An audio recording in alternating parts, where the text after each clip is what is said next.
AP రాజకీయాల్లో మరోసారి hot topic గా మారారు మాజీ మంత్రి పేర్ని నాని.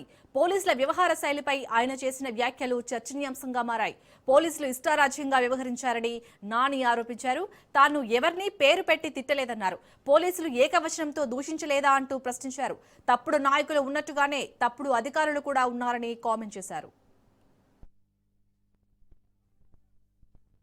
తారు రోడ్డు మీద పేర్ని కృష్ణమూర్తిని నిలువరింపు చేశారు. ఒక సర్కిల్ ఇన్స్పెక్టర్ గారిని అక్కడ విధులో అప్పచెప్పి ఆయన అక్కడే నుంచున్నాడు. కొనేమన్నా తోసుకుని వెళ్ళాడా? తోసుకుని వెళ్ళా, అక్కడే నుంచున్నాడు. అతను ఎమ్మెల్యే అభ్యర్థి కాబట్టి అతనితో పనిచేస్తున్నటువంటి కార్పొరేటర్లు వాళ్ళందరూ కూడా వచ్చి నుంచుంటారు. లేదా ముఖ్యులో పార్టీలో తిరిగేవాళ్ళు, ప్రజల్లో బాధ్యతగా గుర్తింపు పొందిన వాళ్ళు ఆయనతో పాటు వచ్చి నుంచున్నారు. మీరంతా వెళ్ళిపోమని మీరు మాట్లాడుతూ మొదలుపెట్టారు. లేదండి మీరు ఇక్కడే మేము అందరం ఇక్కడే ఉంటాం, మీరు కొట్టేసి వెళ్ళిపోండి అని చెప్పారు. వారేమన్నారు, మీ గవర్నమెంట్లో కొట్టాం, ఈ గవర్నమెంట్ ఉన్నా కొడతాం అన్నాడు. మా గవర్నమెంట్లో బందర్లో మీరు ఎప్పుడు పనిచేశారు? మీరు బందర్లో ఎప్పుడు పోస్టింగ్ లేదు కదా, మేము పడేసామని మీరేడు చెప్తారు మా గవర్నమెంట్లో అని చెప్పి మాట్లాడారు. రెచ్చగొట్టింది ఎవరు?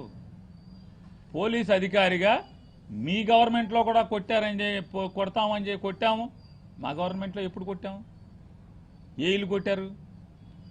ఈ సీఏ గారు ఎప్పుడు సాక్ష్యం ఉన్నాడు? ఏ మున్సిపల్ కమిషనర్ కొడతాకి మా గవర్నమెంట్లో ఉండగా అప్పుడున్న పనిచేసినటువంటి ఏ అధికారి రక్షణ కోరితే వచ్చి రక్షణగా ఉండి కొడతంటే రక్షణగా ఉన్నాడు? లేరు కదా. అదే మాట అన్నాడు. అంటే ఆయన ఏం మాట్లాడతాడంటే, ఆయన కొడుకు వయసు కాబట్టి నువ్వు అనేయచ్చు. ఎస్పీ గారు నాకన్నా చిన్నోడు, నువ్వంటే చెల్లుతుందా? అవ్వదు కదా. గౌరవం అనేది మరీ ప్రత్యేకించి లా అండ్ ఆర్డర్లో ఉన్నప్పుడు మనం జాగ్రత్తగానే ఉండాలి. శరీరాన్ని అవహేళనగా మాట్లాడుతూ కృష్ణమూర్తి ఆయన శరీరాన్ని గురించి ఎక్కడ మాట్లాడాడు? ఏ వీడియోలు? జైపాల్ గారు మీరు చెప్పండి. పేరుని కృష్ణమూర్తి గారు మీరేంటారు? తండ్రి వయసు ఉన్న సిఐ గారిని నువ్వు అని అఘోరంగా మాట్లాడుతూ పేరుని కిట్టు ఆయన యొక్క శరీరాన్ని నేను పేరుని నాని గారు ఎప్పుడు మాట్లాడాను? జైపాల్ గారు ఎవరి శరీరాన్ని అవహేళన చేశారు అక్కడ?